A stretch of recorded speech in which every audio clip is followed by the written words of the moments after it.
ಅನ್ನೋದು ಒಂದು ದಿನಕ್ಕೆ ಮಾತ್ರ ಸೀಮಿತವಾಗಬಾರ್ದು. ಸರ್ ಹೇಳಂಗೆ ನಾವು ಗಿಡಕ್ಕೆ ಒಂದು ದಿನಕ್ಕೆ ಒಂದು ನೀರು ಹಾಕಿದ್ರು ನಮ್ಮ ಅಕ್ಕಪಕ್ಕದಲ್ಲಿರೋ ಪಾರ್ಕಿಗೋ ಇಲ್ಲ ಪ್ರಾಣಿ ಪಕ್ಷಿಗಳಿಗೆ ಊಟ ಹಾಕೋದು ಇದು ಸಹ ಒಂದು ಸೇವೆ ಆಗುತ್ತೆ.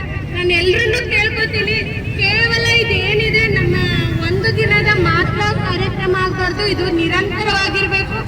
ನಮ್ಮ ಕೈಲಾದಷ್ಟು ಕಾರ್ಯವನ್ನು ನಾವು ಪರಿಸರಕ್ಕಾಗಿ ನೀಡಿದ್ರೆ ಅದು ನಮ್ಮನ್ನು ಉಳಿಸ್ತದೆ, ನಮ್ಮ ಪರಂಪರೆಯನ್ನು ಉಳಿಸ್ತದೆ, ಮುಂದಿನ ನಮ್ಮ ಒಂದು ಸಮಾಜನ ಉಳಿಸ್ತದೆ ಅಂತ ಹೇಳ್ತೀನಿ. ದಯವಿಟ್ಟು ಎಲ್ಲರೂ ಒಂದು ಶಪಥ ಮಾಡೋಣ, ಈ ದಿನನೇ ನಾವು ಏನಾದ್ರೂ ಪರಿಸರಕ್ಕಾಗಿ ಪ್ರತಿ ದಿನ ಒಂದು ಕಾರ್ಯ ಮಾಡೋಣ ಅಂತ. ಒಂದು ಗಿಡ ನೆಡೋಣ. ನಮ್ಮ ಅಕ್ಕಪಕ್ಕದಲ್ಲಿ ಇರ್ಬೋದು, ಈಗ ನೋಡಿರ್ಬೋದು, ಇಲ್ಲಿ ನೋಡ್ತಾ ಹೋಗ್ತಿದಂಗೆ ಈಗ ಒಳ್ಳೆ ಕಾರ್ಯ ಮಾಡ್ತಾ ಇದೀವಿ. ಇವತ್ತು ಏನಿದೆ, ಮರದ ಪಕ್ಕದಲ್ಲಿ ಒಂದು ಟೈಲ್ಸ್ಗಳನ್ನ ಹಾಕಿ ಗಿಡ ಮಳೆ ನೀರ್ನ ಹೀರ್ಕೊಳ್ಳಕ್ಕೆ ಜಾಗ ಇಲ್ಲ, ಆ ರೀತಿ ವ್ಯವಸ್ಥೆ ಮಾಡಿದ್ದಾರೆ. ಇದನ್ನ ಒಂದು ತೆಗೆ ವ್ಯವಸ್ಥೆ ಇರ್ಬೋದು, ಇದು ನಿರಂತರವಾಗಿರ್ಬೇಕು. ಈಗ ಎಲ್ಲೆಲ್ಲ ಆ ತರ ಕಾಣುತ್ತೆ, ಅದನ್ನ ಸರ್ಗೆ ಏನಾದ್ರು ಗಮನಕ್ಕೆ ತಗೊಂಡ್ಬಂದ್ರೆ ಅದನ್ನ ತೆಗೆದು ಅದಕ್ಕೆ ನೀರು ಹೋಗುವಂತ ವ್ಯವಸ್ಥೆ ಮಾಡ್ತಾರೆ. ಇದು ಒಂದು ಸೇವೆನೆ. ಸೊ ಒಂದು ಗಿಡನ ನೆಟ್ಟು ಅದು ಒಂದು ವರ್ಷ ಆಗೋದ್ರೊಳಗೆ ಫಲ ಕೊಡೋದು ಇಲ್ಲ ಬೆಳೆಯೋಕ್ಕೆ ನಾವೆಲ್ಲರೂ ಒಂದು ಕಾರಣಗಳ.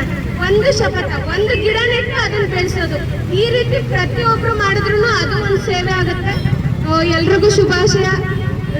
ಏನಿದೆ, ನಾವು ಎಂತೆಂಥೋ ಕಾರ್ಯಕ್ರಮ ಮಾಡೋದಲ್ಲ, ಪರಿಸರಕ್ಕಾಗಿ ನಮ್ಮ ಕೊಡುಗೆ ಕಿಂಚಿತ್ತಾದ್ರೂ ಇರಬೇಕು. ಅದಕ್ಕೆಲ್ಲ ನಾವು ಇವತ್ತಿನ ಶಪಥ ಮಾಡಿ ನಿಲ್ಲೋಣ ಅಂತ ಹೇಳ್ತೀನಿ. ಧನ್ಯವಾದಗಳು ಸರ್.